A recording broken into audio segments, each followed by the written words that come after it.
Will the in design an apartment home change in the post-COVID?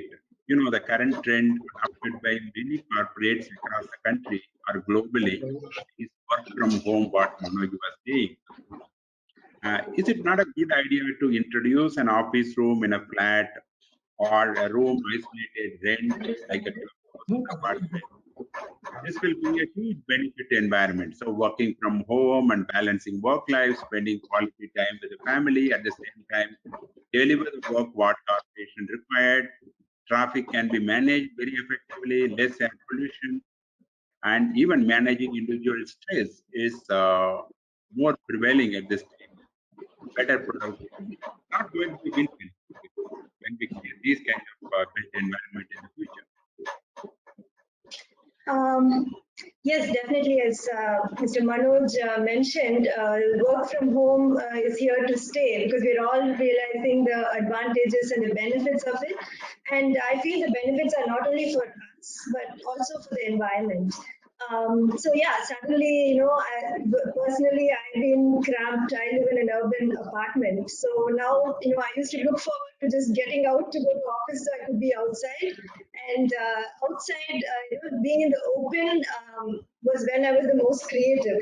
So now, the past few months, I'm using the terrace, to get out and kind of, spend time there. So it has been very constraining. I'm sure it is, for most people in the urban setting.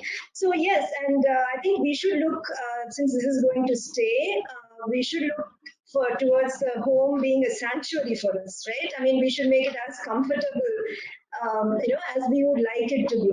So when I look at, okay, what design aspects should we consider moving forward? One, of course, is the basic design principles, right? I mean, any apartment or home should have adequate natural light, adequate natural ventilation. The kind of materials that we use should be healthy for us because we're going to spend most of our time inside, right? And we should look for materials that are insulating so we don't have to turn on the air conditioning in Chennai all the time because now you're going to be sitting at home. So I think first and foremost, it is just the basic sensitive or environmentally sensitive, user sensitive design that we should consider. I think that is a basic thing that should happen either. It should be happening now, but yeah, even more relevant post-COVID because we realize the, the counter effects of that, right? So that is one thing. And then when I look at, and of course, access to nature, right? When I'm able to look out from an apartment and see green, it is much more,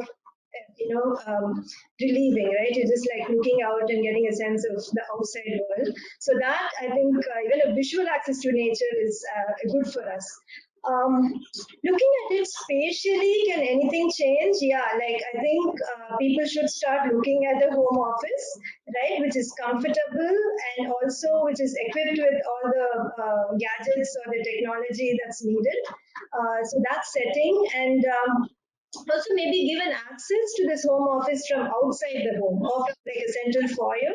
So in case you were to rent it out or something, you have that access, direct connect to outside. Another thing I was thinking about this whole sanitation thing that we're doing. We come in, we have to wash our hands and feet and, wash our vegetables, the whole thing that happens before we come in.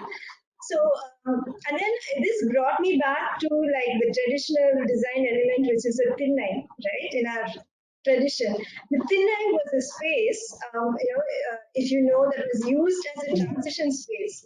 So if there was a guest who was coming in and, he could just be talked to there and not let inside the home, right? And I keep thinking back, that's very relevant today. So it's like a little foyer space where you can meet people, but not necessarily let them inside.